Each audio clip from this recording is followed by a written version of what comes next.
John नमस्कार, welcome to live three Gurukul 14 JPC के aspirants. ये हमारा पहला क्लास है आपके 50 डेज प्रिलिम्स बूस्टर सीरीज का। बहुत सारे स्टूडेंट्स कहते हैं कि सर यूट्यूब पे भी कुछ वीडियोस लेकर आइए, है ना।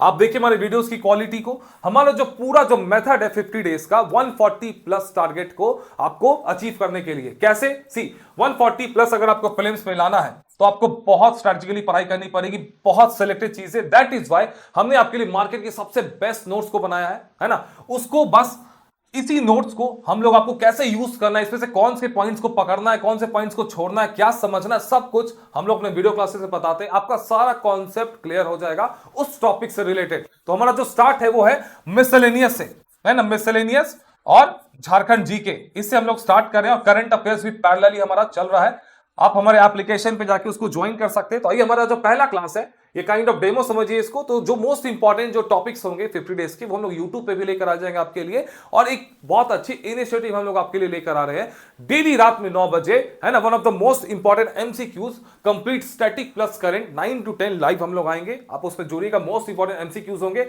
140 प्लस टारगेट होगा हमारा। वो एमसीक्यूज साधारण एमसीक्यूज नहीं होंगे, डिटेल एक्सप्लेनेशन के साथ। तो आइए आज का जो पहला क्लास है उसको स्टार्ट करते हैं। फाइन। अब ये जो नोट्स है ना, यही नोट्स मोर देन सफिशिएंट है। अब इस नोट्स को आपको समझना है, इसको कैसे यूज करना। अगर आप समझ गए तो आपका जो ह्यूमन राइट्स है ना, ये पहला टॉपिक है ह्यूमन राइट्स, और इसमें आपके 2 क्वेश्चंस आने वाले हैं, है ना। 2 क्वेश्चंस ह्यूमन राइट्स में से। अब 2 में से 2 स्कोर करना है तो बस ये छोटा सा 15 से 20 मिनट का वीडियोस को देख लेना, 2 में से 2 स्कोर हो जाएगा। इसी तरह हमारे पूरे 50 डेज की सीरीज चलेगी। इंग्लिश मीडियम और हिंदी मीडियम दोनों में चल रहा है इस बार। फाइन, वही स्टार्ट करते हैं सबसे पहली चीज, है ना। अब देखिए, अगर हम लोगों ने आपको ये चीज अगर क्लासरूम में लिख के पढ़ा दिया, फिर आपको एक क्लासरूम में हैंड नोट्स दे दिया, फिर आपको बोला कि भाई एक और पीडीएफ भी दे दिया और आपको 4 किताब भी बता दी, तो फिर आप कोलैप्स कर जाएंगे। दैट इज वाई हमारा यूनिक अप्रोच है कि सिंगल सोर्स ऑफ ऑपरेशन, है ना। एक ही पीडीएफ, उसी को पढ़ाना है, उसी को समझना है, उसी को आपको रटना भी है, उसी को प्रिंट आउट भी कराना है। ये पीडीएफ डाउनलोडिंग अलाउड है, लेकिन इंक्रिप्शन के साथ। तो सबसे पहली चीज की ह्यूमन राइट्स का डेफिनेशन, है ना। जेपीसी सवाल पूछ सकती है आपसे कि भैया व्हाट इज ह्यूमन राइट्स। आपको 4 ऑप्शंस मिल जाएगा, उसमें आपको 4 मतलब उसमें से चूज करना होगा कि सबसे बेस्ट डेफिनेशंस क्या होते हैं। तो ह्यूमन राइट्स का मतलब क्या हुआ। अगर आप बच्चे हैं, बूढ़े हैं, है ना, जेंडर आपका जो भी हो, मेल हो फीमेल हो, आप कहीं भी रहते हो, तो आपके पास एक फिक्स ह्यूमन राइट्स है। आप पूरी दुनिया में किसी भी देश में चले जाएंगे, वो राइट्स आपके पास है। और वो राइट्स आपको कैसे मिलते हैं, है ना, legally, UDHR, universal declaration of human rights के थ्रू, है ना। लीगली आपका यही आपका बेसिस होता है उसका। ओके, ये देखिए। फाइन, तो ह्यूमन राइट्स आपका हो गया ये। अब आपसे जेपीसी दूसरा सवाल पूछ सकती है कि भैया ह्यूमन राइट्स और फंडामेंटल राइट्स में डिफरेंस क्या होता है। यहां पे आपको 4 ऑप्शंस मिल सकते हैं, वहां से आपको सही चीज चुनना पड़ेगा। तो फाइन, ह्यूमन राइट्स और फंडामेंटल राइट्स में डिफरेंस क्या होता है ना। ह्यूमन राइट्स और फंडामेंटल राइट्स। तो ह्यूमन राइट्स बेसिकली ह्यूमंस के लिए है ना। और ये लीगली किससे बाइंडेड होते हैं, यूडीएचआर के थ्रू। और फंडामेंटल राइट्स ये सिटीजन्स के लिए स्पेशली होते हैं। इसमें से बहुत सारे जो राइट्स होते हैं हर देश में, वो सबके लिए होते हैं। इनफैक्ट फॉरेनर्स के लिए भी होते हैं, लेकिन कुछ कुछ जो होते हैं वो ओनली फॉर सिटीजन्स होते हैं। ओके, तो ये लीगली कैसे बाइंडेड होते हैं, कॉन्स्टिट्यूशन ऑफ इंडिया के थ्रू, है ना। हर देश का अपना संविधान होता है। फाइन, इसमें से कुछ कुछ फंडामेंटल राइट्स में आर्टिकल्स है। अब तीसरा क्वेश्चन बनता है कि कौन से वो फंडामेंटल राइट्स है हमारे देश में, है ना, जो कि बस इंडियन सिटीजन्स को अलाउड है। तुम्हारी पॉलिटी क्लासेस होंगी, उसमें आप उसको अच्छे से देख सकते हैं। काफी इंपॉर्टेंट टॉपिक है ये, है ना। जो जिस टॉपिक से रिलेटेड है बस उसी पे हम लोग डिस्कस करेंगे। वो पॉलिटी का पार्ट है, तो यहाँ पे 4 से 5 राइट्स है जो कि काफी इंपॉर्टेंट, बहुत सारे स्टेट पीसेस में क्वेश्चंस पूछा भी गया है, तो उसको भी हम लोग डिटेल में कवर करेंगे पॉलिटी में। ओके, तो ये 3 चीज हो गई आपके पास, ह्यूमन राइट्स का डेफिनेशन, डिफरेंस क्या होता है फंडामेंटल राइट्स और ह्यूमन राइट्स का, और कौन से वो आर्टिकल्स है ना, कौन से फंडामेंटल राइट्स है जो कि बस इंडियन सिटीजन के लिए है। ओके, तो दैट इज द कॉन्सेप्ट। अब आ जाइए categories of human rights. 3 categories होते हैं, सिविल एंड पॉलिटिकल राइट्स, है ना, economic, social and cultural rights, और तीसरा कलेक्टिव और ग्रुप राइट्स। इनके बारे में डिटेल में आगे पढ़ेंगे, अभी इसको यहीं पे रहने देते हैं, है ना। तो जो सबसे इंपॉर्टेंट पार्ट है इस पूरे पीडीएफ का, कि आपको ये डेट याद रखना है 10 दिसंबर 1948, क्योंकि इसी दिन यूडीएचआर, है ना, human rights insured in various international documents with the Universal declaration of human rights adopted by United Nations, है ना। यूडीएचआर पूरा ये ह्यूमन राइट्स का कॉन्सेप्ट यहीं से आया है। तो ये इसी दिन अडॉप्ट हुआ था 10 दिसंबर 1948 को। इस डेट को तुम याद कर लो, कितने एग्जाम्स में पूछा गया है। तो फाइन, ये सबसे पहला पॉइंट, फैक्चुअल पॉइंट इस पीडीएफ का। ओके, अब आ जाइए दूसरे पॉइंट्स पे। अब इंपॉर्टेंस ऑफ ह्यूमन राइट्स, ये आप देख लेना, है ना। इसमें बहुत ज्यादा इशू नहीं है, इसमें रीडिंग मान लेना है ना, रटने की कुछ चीज नहीं है। Three generation of human rights, one of the most important topic of this chapter. यहां से जेपीएससी ने पहले भी सवाल पूछा है कि eradication of all forms of social discrimination कौन सी जनरेशन ऑफ ह्यूमन राइट्स में आती है? उसका सही जवाब था second generation of human rights. आइए इसको पूरे डिटेल में समझते हैं इस कॉन्सेप्ट को। ये थोड़ा सा कॉन्सेप्चुअल टॉपिक है। ओके, तो फर्स्ट जनरेशन ह्यूमन राइट्स को कहा जाता है ब्लू राइट्स, है ना, और सेकंड को रेड, और थर्ड को कहा जाता है ग्रीन। काफी इंपॉर्टेंट है। तो फर्स्ट जनरेशन ह्यूमन राइट्स क्या होता है? बेसिकली एक फाउंडेशन होता है ना। इसमें आप देखिए साफ साफ लिखा है फाउंडेशन ऑफ ह्यूमन राइट्स। इसमें क्या होता है कि freedom of expression, freedom to vote, है ना, सिविल एंड पॉलिटिकल राइट्स होते हैं। कहीं पे आपको जाना है तो कोई रोक टोक नहीं है, आप क्या सोचते हैं क्या बोल रहे हैं आपको कोई रोक टोक नहीं है। तो ये बेसिक राइट्स हो गए, है ना, इसको सिविल एंड पॉलिटिकल राइट्स कहा जाता है। सेकंड राइट्स हो गए आपके social, economical and cultural rights, है ना। ये थोड़ा आपकी लाइफ को बेटर बनाने के लिए होती है कि मुझे कहां पे इलाज कराना है, मुझे कहां पे पढ़ाई करना है, मुझे कहां पे नौकरी करनी है, इसमें कोई रोक टोक नहीं है। This is second generation of human rights. Third generation क्या हो गया? ये कलेक्टिव राइट्स हो गया। फाइन, कलेक्टिव की right to clean air, right to clean environment, इसीलिए इसमें फ्रेटर्निटी वर्ड का यूज किया जाता है, ब्रदरहुड, भाईचारा। तो ये आपके तीनों जनरेशन ऑफ ह्यूमन राइट्स हो गए। इसको हम लोग अच्छे एग्जांपल से समझते हैं। आइए सी, तीन generation human rights, first, second और थर्ड, है ना, फर्स्ट, सेकंड एंड थर्ड। तो अभी मान के चलो कि अभी स्कीपा में अभी ट्रेनिंग चल रही है। 11 जेपीएससी के टॉपर से बहुत सारे सिलेक्ट हुए, स्कीपा में ट्रेनिंग चल रही है। वहां पे बहुत सारे हम लोग अच्छे अच्छे मोटिवेशनल, इंस्पिरेशनल फोटोज देख रहे हैं ट्रेनिंग करते हुए हॉस्टल के। तो किसी स्टूडेंट को मन किया कि भैया मुझे भी स्कीपा जाके देखना है, तो उसको बिल्कुल आजादी, वो जाके स्कीपा जाके देख सकता है। That is called first generation of human rights. कोई रोक टोक नहीं है उसको। सेकंड जनरेशन, अगर किसी ने बोला कि मुझे स्कीपा के अंदर जाके मुझे ट्रेनिंग करनी है, मुझे हॉस्टल में मुझे भी रहना है, मुझे भी वहां से फोटोज खिंचवाने हैं, तो स्कीपा बोलेगा go and crack 14th JPSC, जो कि अभी आने वाला है। 14 जेपीएससी निकालो और फिर अंदर आ जाओ ट्रेनिंग करने के लिए। तो उसमें आप बोलेंगे कि भैया मैं तो बिहार से हूं, है ना, मैं एसटी कैटेगरी से बिलोंग करता हूं, मैं एससी कैटेगरी से बिलोंग करता हूं, मेरे फादर ऑलरेडी डीएसपी है, मुझे भी एग्जाम देने की जरूरत है क्या? This is called freedom from all forms of discrimination, है ना। इसमें eradication of all forms of social discrimination, right to equality, सब बराबर है, कोई भेदभाव नहीं, हर कोई एग्जाम दे सकता है, हर के पास वो मौका है कि आप आके इस एग्जाम्स को दीजिए और आके स्कीपा में ट्रेनिंग करिए। तो this is second generation of human rights. अब third generation of human rights, आप मान के चलो कि आपकी ट्रेनिंग पूरी हो गई, आप बन गए बीडीओ, आप बन गए डीएसपी, कहीं आपकी पोस्टिंग हुई, 100 लोग आएंगे उस गांव के आपके पास, उस ब्लॉक के, बोलेंगे बीडीओ साहब मेरे गांव का तालाब गंदा हो गया है ना, इस तालाब का कुछ करिए, है ना, मछलियां मर रही है, बहुत सारी इश्यूज हो रही है, या फिर बगल में किसी फैक्ट्री आई है और फैक्ट्री बहुत ज्यादा एयर पॉल्यूशन कर रही है, टेक एक्शन। तो you have to take action because right to clean air, right to clean water, right to clean environment. वहीं अगर आप डीएसपी है, 100 लोग आकर बोल सकते हैं कि भाई मेरे मोहल्ले में बहुत चोरी हो रही है डीएसपी साहब, कुछ करिए, तो you have to take action. This is third generation of human rights. Collective rights, group of people आते हैं यहां पे, फ्रैटर्निटी वर्ड का इसीलिए यूज होता है। फर्स्ट और second generation human rights is individual rights. तो होपफुली आपका पूरा कॉन्सेप्ट क्लियर हो गया, अब इस टॉपिक से आपका कोई भी सवाल गलत नहीं होगा। चलिए आगे बढ़ते हैं, है ना। अब देखिए three generation of human rights किसके द्वारा आया था? तो ये फ्रेंच के एक जूरिस्ट थे, कैरेल वेसक, उन्होंने दिया था 1979 में। ओके, ये आपका डेट जो होगा इसको याद रखना है इस साल को। पहला generation civil and political rights, second generation economic, social and cultural rights, और थर्ड जनरेशन हो गया कलेक्टिव एंड सॉलिडारिटी राइट्स, है ना, फ्रैटर्निटी। ओके, अब आ जाइए टाइप्स ऑफ ह्यूमन राइट्स में। तो ये आपका बेसिक है, इसको इससे कुछ ज्यादा पढ़ने की जरूरत नहीं है।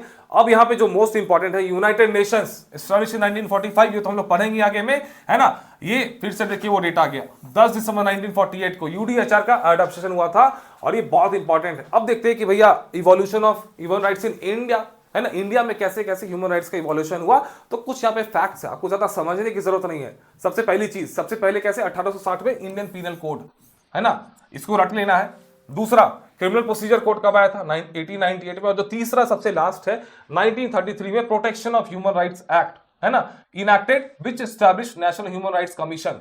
और ये यूपीएससी के सीडीएस का सवाल है ना, कि एनएचआरसी जो है वो कैसे फॉर्म हुआ था। तो आप बताएंगे आंसर इसका protection of human rights act 1993 के दौरान। ओके, अब आ जाइए व्हाट इज यूएनएचआरसी, है ना, United Nations human rights commission. ये भी इंपॉर्टेंट पार्ट है ना। तो इसमें ज्यादा कुछ रटने की आपको जरूरत नहीं है। सबसे पहली चीज की एस्टैब्लिश 2006 में हुआ था, replace the United Nations Commission on Human Rights, आपको यह रखना है। और members are elected for 3 years terms. और जिसका सबसे इंपॉर्टेंट पॉइंट है कि इसका जो रिजोल्यूशन होता है नॉट लीगली बाइंडिंग, बाइंडिंग नहीं है इसका रिजोल्यूशन, है ना। मतलब कि आप इसमें चाहे तो देश मान सकते, चाहे तो देश नहीं मान सकते। फाइन, एक सजेशन होता है बेसिकली, दैट इज वाई दुनिया में अगर ये बाइंडिंग होता तो फिर चीजें अलग हो जाती है ना। अभी जो इतना चल रहा है इजराइल गाजा, ये सब बहुत चीजें अभी डिफरेंट होती। Okay, 10th December is celebrated worldwide as human rights day. 10 दिसंबर को ह्यूमन राइट्स डे मनाया जाता है, काफी इंपॉर्टेंट है। Fine, to commemorate the Universal declaration of human Rights on this day, है ना, 10 दिसंबर 1948, हमने पहले ही बताया था। अब ये वाला जो पेज है नॉट सो इंपॉर्टेंट, इसको भी एक बार देख लीजिएगा आप। फाइन, अब एक चीज और काफी इंपॉर्टेंट है कि जब जनरल असेंबली थी यूनाइटेड नेशंस की, जब 10 दिसंबर 1948 को उन्होंने अडॉप्ट किया था यूडीएचआर को, तो टोटल 30 राइट्स को डिक्लेयर किया था। ये 30 राइट्स आपको याद रखना है। फाइन, 30 राइट्स काफी इंपॉर्टेंट है। और एक कोड नेपोलियन, कोड नेपोलियन क्या है, जो स्ट्रक्चर था ना यूडीएचआर का, universal declaration of human rights का, वो कुछ हद तक बेस्ड है set of laws formulated by Napoleon Bonaparte, और उसी को कहा जाता है कोड नेपोलियन। मतलब डायरेक्ट लिंकेज है यूडीएचआर का और कोड नेपोलियन का। तो ये भी इंपॉर्टेंट चीज आपको याद रखना है।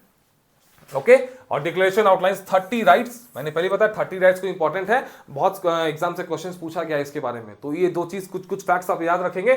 अब इंपॉर्टेंट आर्टिकल्स, यूडीएचआर के टोटल 30 आपके जो है उसमें 30 आर्टिकल्स है। तो क्या क्या आपको याद रखना है, तो सबसे जो इंपॉर्टेंट है article 3, right to life. Okay, इसको याद रखिएगा। दूसरा आपका right to education, article 26। UPSC में क्वेश्चंस पूछे गए डिटेल में, इस पीडीएफ में और नीचे हम लोग देखते हैं कि यूपीएससी से कौन कौन से सवाल पूछे गए।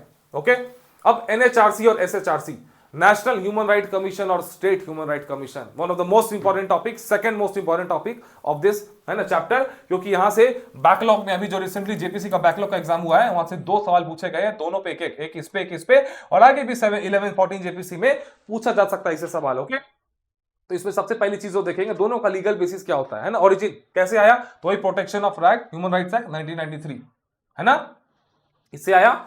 दूसरा लीडरशिप, तो headed by chairperson who has served the chief justice of India और एज अ जज ऑफ सुप्रीम कोर्ट, ये आपका हेड हो गए उसके। एसएचआरसी के कौन हो गए, head by a chairperson who is former chief justice और जज ऑफ अ हाई कोर्ट। यहाँ पे आपका सुप्रीम कोर्ट है, यहाँ पे हाई कोर्ट है, तो ये बेसिक कॉन्सेप्ट है। अब कॉम्पोजिशन, एनएचआरसी और एसएचआरसी के कॉम्पोजिशन क्या होते हैं, है ना, मतलब कौन कौन है उनके मेंबर्स में, तो 5 मेंबर्स होते हैं यहाँ पे, याद रखिएगा यहाँ पे। और सबसे इंपॉर्टेंट है कि एटलीस्ट 1 वुमेन मेंबर कंपलसरी है, काफी इंपॉर्टेंट है। तो 1 सर्विंग और रिटायर्ड सुप्रीम कोर्ट जज, 1 सर्विंग और retired chief justice of high court, है ना, एक सुप्रीम कोर्ट के, एक हाई कोर्ट के, और 3 other members having expertise in human rights, और उसमें से एक एटलीस्ट वुमेन मेंबर होनी चाहिए। काफी इंपॉर्टेंट है ये वुमेन मेंबर वाला, यहीं से सवाल पूछेगी JPC.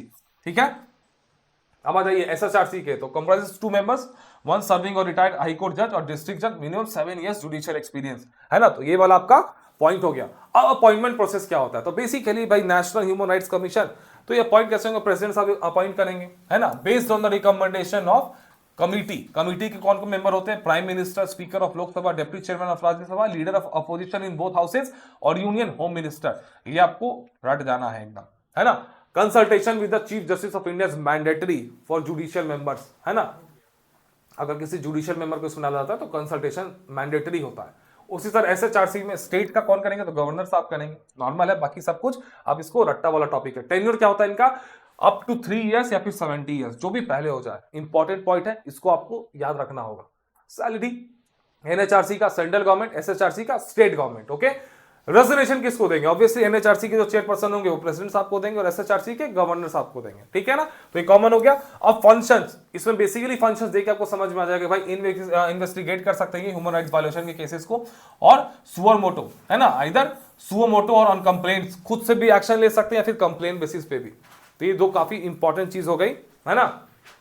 Conduct visit to jail, prisons and detention facilities, आपसे जेपीसी सवाल पूछ सकती है कि आपको 4-5 आपको ऑप्शंस दे देगी, उससे पूछे कि भाई इसमें कौन कौन से फंक्शंस है आपके एनएचआरसी के, है ना। तो वहां से आपको चुनना पड़ेगा 1, 2, 3 या फिर ओनली 1 या ओनली 2, इस टाइप से। इसमें जो एक इंपॉर्टेंट चीज है, exercise power similar to a civil code, most important point, इसको तुम रट जाइएगा, है ना। पावर्स देख लीजिए, can inquire into human rights violation across the country, और SHRC only in the respective state, जहां भी स्टेट के हैं। तो ये सब बेसिक कॉमन सेंस वाली बात है भैया। एनएचआरसी तो ऑब्वियस पूरे इंडिया पे उनका जुरिस्डिक्शन होगा, एसएचआरसी का है तो झारखंड का ही है तो बस झारखंड पे उनका जुरिस्डिक्शन होगा। तो ये कॉमन सेंस वाली चीज हो गई, है ना। अब स्पेशल प्रोविजंस देख लेते हैं, है ना। ह्यूमन राइट्स कोर्ट्स, यहां से भी सवाल पूछे जा सकते हैं। This act provides for the establishment of human rights court in every district to ensure speedy justice, created by state government. State government इसको क्रिएट करती है with approval of chief justice of high court. Special public prosecutor must have at least 7 years of legal practice. Important point है। अब removal कैसे होगा, तो president साहब करेंगे, है ना। Removal is carried by president of India on ground such as insolvency, इसको आप रख लीजिएगा, है ना। एंगेजमेंट इन पेड एम्प्लॉयमेंट, ये सब बेसिक चीजें हैं। Limitations, complaints older than 1 year can not be taken up, 1 साल से पहले पुराना का कंप्लेंट नहीं आप ले सकती है एनएचआरसी। दूसरा जो इनका लिमिटेशंस है, रिकमेंडेशंस आर नॉन बाइंडिंग, है ना, बाइंडिंग नहीं है ना। तो ये चीज हो गया, ये थोड़ा सा कमजोर हो जाता है यहाँ पे। अब देखिए, government must inform action taken within 1 month, fine. अब गवर्नमेंट को मस्ट इन्फॉर्म करना है। अब no authority to impose punishment और डायरेक्टली अवार्ड कंपनसेशन, फाइन, इनके पास ये अथॉरिटी नहीं है। In case involving arm forces the role is limited to advisory recommendations, है ना। तो यहाँ पे थोड़ा सा वीक पड़ जाता है एनएचआरसी, ओके। अब देख लीजिए मोस्ट इंपॉर्टेंट पार्ट, यूडीएचआर, फिर से आ गया यूडीएचआर। हमने पहले भी कहा था इस चैप्टर में बस 2 ही 3 चीजें इंपॉर्टेंट है, यूडीएचआर, एसएचआरसी, एनएचआरसी, है ना, और तीसरा आपका जो 3 जनरेशन ऑफ ह्यूमन राइट्स, बस और कुछ नहीं, है ना। तो यूडीएचआर का क्या है कि भैया पहले बताया था कि 30 यूनिवर्सल राइट्स देता है, 10/1948 को आया था। आर्टिकल 26 काफी इंपॉर्टेंट है क्योंकि ये डील करते हैं एजुकेशन से, है ना, तो इसको याद रखना है। Article 27 ensures the freedom to participate in cultural life and safeguards the right, है ना, creators over their intellectual contributions, okay. तो कल्चरल लाइफ को आर्टिकल 27, तो आर्टिकल 26 और आर्टिकल 27। एक जो सबसे इंपॉर्टेंट है, यूपीएससी में सवाल पूछा हुआ है कि, है ना, यूडीएचआर का कौन सा आर्टिकल है जो कि रिसेंबल करता है इंडियन प्रेम्बल को, है ना, constitution of India, fine, ethos of Indian preamble, है ना। तो ये आपका आर्टिकल 3 है ना। The core values mention in the preamble of Indian constitution, justice, liberty and fraternity, equality, mirrors article 3 of UDHR. ये यूपीएससी का सवाल पूछा हुआ है। अगर यूपीएससी ने पूछा है तो जेपीएससी भी आपसे सवाल पूछ सकती है। तो यहां पे इंपॉर्टेंट हो गया ये, है ना। और सेवरल डीपीएसपीज, मतलब कि directive principle of state policies, है ना, correspond closely with article 22 of the UDHR. Article जो 22 है वो रिसेंबल करता है डीपीएसपीज को, है ना, इंडियन कॉन्स्टिट्यूशन के डीपीएसपीज को। तो ये दोनों काफी इंपॉर्टेंट होगा, आर्टिकल 22, आर्टिकल 3। ये यूपीएससी में सवाल पूछा हुआ है, तो दैट मींस कि जेपीएससी भी आपसे पूछ सकती है। अब आता है ह्यूमन राइट्स डे। तो ह्यूमन राइट्स डे कब सेलिब्रेट होता है, तो 10 दिसंबर को होता है ना। थीम क्या था इसका, human rights our everyday essentials. First time observe हुआ था 1950 में, तीसरा पॉइंट इंपॉर्टेंट। और हमने पहले बताया था, ये वाला काफी इंपॉर्टेंट पॉइंट है, ह्यूमन राइट्स एक्ट 1993 ने ही एनएचआरसी को फॉर्म किया था। तो ये आपका मोस्ट इंपॉर्टेंट चीजें हो गई, है ना। अब इसमें करंट अफेयर्स देख लीजिए। Jharkhand human rights commission form हुआ था 2010 में। एक्टिंग चेयरमैन कौन है, श्री संतोष कुमार सतपथी जी। और आपके एनएचआरसी के हेड कौन है, श्री जस्टिस वी सुब्रमण्यम, है ना। तो ये आपका दोनों करंट अफेयर्स हो गया। अब कुछ प्रीलिम्स बूस्टर फैक्ट्स है, जैसे कि आपसे जेपीएससी पूछ सकती है कि जो ह्यूमन राइट्स एक्ट था 1993 वाला, उसका कौन सा सेक्शन है जो कि ह्यूमन राइट्स को डिफाइन करता है। तो सेक्शन 2(1)D, है ना, section 2 clause 1 clause D, okay. तो ये आपका ये इंपॉर्टेंट सेक्शन हो गया। अब उसमें कौन सा सेक्शन है जो कि in terms of office of chairman और मेंबर से डील करता है, तो सेक्शन 6 हो गया। सेक्शन 5 किससे डील करता है, रेजोनेशन एंड रिमूवल से। और सेक्शन 12 सबसे इंपॉर्टेंट इनके फंक्शन से, है ना। तो ये आपका तीनों सेक्शंस काफी इंपॉर्टेंट हो गया। अब आ जाइए SC accreditation. National human rights commission India has retained it's a status of accreditation, है ना, with the global alliance of national human rights institution, है ना, कि मतलब ए स्टेटस इनका अभी भी इंटैक्ट है। और इंडिया में भी आप देखेंगे एक बॉडी है एनएसी करके, है ना, एनएसी करके। इस में जीएस1 में क्वेश्चन पूछा जा सकता है, जो कि एक्रेडिटेशन देती है यूनिवर्सिटीज को, एजुकेशनल जो भी कॉलेजेस है उनको, है ना। इसका फुल फॉर्म क्या हो गया, national assessment and accreditation council, okay, NAC का। तो इसी तरह एससी एक्रेडिटेशन है ह्यूमन राइट्स एनएचआरसी के पास। अब crime against humanity and genocide, तो इसमें आपको कुछ नहीं रटना है, बस ये रखना है India certified the genocide convention act, है ना, कन्वेंशन 1948 में। और ये जो केस है काफी इंपॉर्टेंट है, स्टेट वर्सेस सज्जन कुमार 218 वाला, ओके। अब देखिए ये आपके बेसिकली ट्रीटीज है जो भी, तो कब रेटिफाई हुआ था, ये वाला डेट आपको याद रख लेना है। इसे पूरा रेटिफिकेशन यूडीएचआर 10 दिसंबर, international covenant on civil and political rights 10 अप्रैल 1979। तो और ये रिवीजन समरी, हमने लास्ट में पूरा रिवीजन समरी भी दे दिया आपको, ओके। तो ये मोस्ट इंपॉर्टेंट चीजें होगी आपकी। इसका सेम हिंदी में भी हमारा पीडीएफ अपलोडेड है ना, हमारे पोर्टल पे, एप्लीकेशन पे। तो जिन स्टूडेंट्स को भी ज्वाइन करना है ना, आप जाके इन बैचेस में जुड़ सकते हैं। इन दोनों बैचेस हमारी चल रही प्रीलिम्स प्राप्त 50 डेज प्रोग्राम और IP 5.0 plus video plus mentorship. ये उनके लिए है जिनको कंप्लीट सॉल्यूशन चाहिए प्रीलिम्स का, मेंस का, इंटरव्यूज का, और जिनको बस प्रीलिम्स का 50 डेज चाहिए, अभी बस पीटी पे फोकस्ड है, तो इस बैच से जुड़ सकते हैं, है ना। जिनको बस झारखंड जीके चाहिए प्रीली प्लस मेन का, है ना, तो इस बैच में जुड़ सकते हैं। जिनको चाहिए आईपीपी मतलब कि कंप्लीट नोट्स और टेस्ट सीरीज, तो उनके लिए आईपीपी बैच है। तो हमारा 50 डेज का प्लान ऐसे ही स्टार्ट हो चुका है, तो इसमें जाके जल्दी से इनरोल होइए। और होपफुली आपको ये क्लास काफी पसंद आया होगा। इसमें से 2 क्वेश्चंस इससे बाहर आपके नहीं जाने वाले, okay. So all the best, मिलते हैं नेक्स्ट क्लास।